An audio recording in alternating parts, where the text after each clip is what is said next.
V dnešnom videu si spoločne pripravíme zemiakové škubanky posypané makom, cukrom a preliaté horúcim maslom.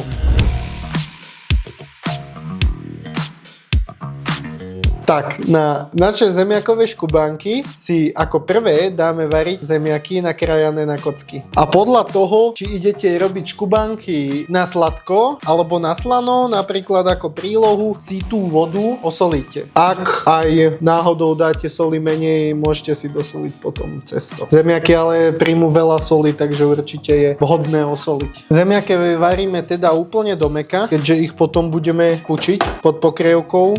Určite je dôležité povedať, že potrebujeme zemiaky mučného typu. Cca po pol hodine varenia odokrieme pokrievku a pozrieme sa, či teda naše zemiaky už sú uvarené. Môžete kľudne počítať s tým, že ešte dôjdu, keďže sa budú naparovať spolu i s múkou. Takže my ich máme už požadovanej konzistencii, stiahneme zo sporáku, sedíme, ale cca tretinu vody si tam určite nechajte, takže môžete cediť cez pokrievku. Takto pripravené zemiaky zasypeme, každé zemiaky sú iné, ale zasypeme to cca 250 až 400 gramami predpripravenej múky. Koncom varešky alebo akéhokoľvek kuchynského náčinia spravíme do tejto zmesi tunelčeky, keďže nám cez ne bude pekne prúdiť táto para. Stačia kľudne 3 takéto. Takto pripravené to zakrieme a necháme naparovať cca 20 minút. Tak prešlo 15-20 minút, my máme múku spolu so zemiačkami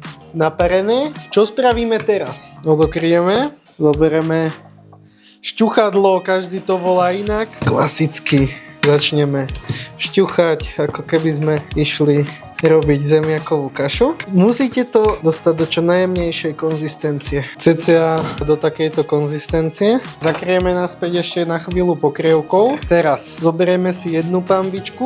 Tam si necháme rozhorúčiť bravčovú masť, na tej budeme škubanky opekať. V druhej panvičke rovnako zapneme a tam si necháme rozpustiť kúsok masla. Týmto maslom budeme naopak škubanky potom polievať. Je dôležité, aby masť bola naozaj horúca, keďže chceme na škubankoch zachovať peknú krustu, teda zachovať, skôr ju tam spraviť. Rovnako lyžicu jednu polievkovú si necháme takto namočenú v masti. Pozrieme sa na našu hmotu. Ja som si mohol nechať trochu tej vody, pretože mám to dosť husté. Ja si tam takto pekne dolejem teplú, najlepšie horúcu vodu. Doslova musíte spraviť takú kašu, ale aj s tou múkou teda. Vezmeme ešte takto varešku, ešte vareškou to miešame do jemnej konzistencie. Maslo sa nám pekne topí, maslo môžeme odložiť na bok, keďže bude slúžiť len na polievanie. Teraz skúsime lyžicou pekne škubavým pohybom spraviť takýto tvar a vložíme ho do rozohriatej masti opiecť. Opakujeme a zároveň si teda pomáhame druhou lyžicou. Tak škubanky opečieme pekne z každej strany. Mala by nám vzniknúť na nich asi takáto pekná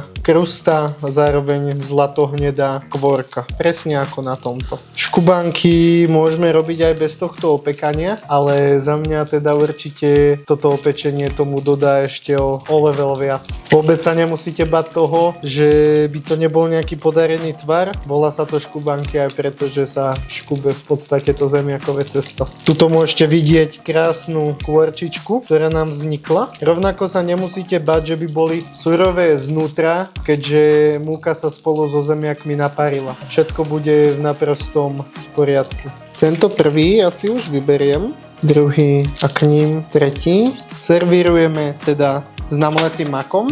Určite na ňom nešetríme, na porciu aspoň 2 lyžice. Mak posypeme ešte raškovým cukrom. Mak si môžete s cukrom aj zmiešať, ja to ale robím takto. Podľa mňa to aj krajšie vyzerá. A následne toto celé prelejeme horúcim roztopeným maslom. Čo je zaujímavé na tomto jedle, je to oveľa jednoduchšie ako prepláca so šulancami a zároveň je to minimálne rovnako chutné. Takže toto sú naše zemiakové škubanky s makom.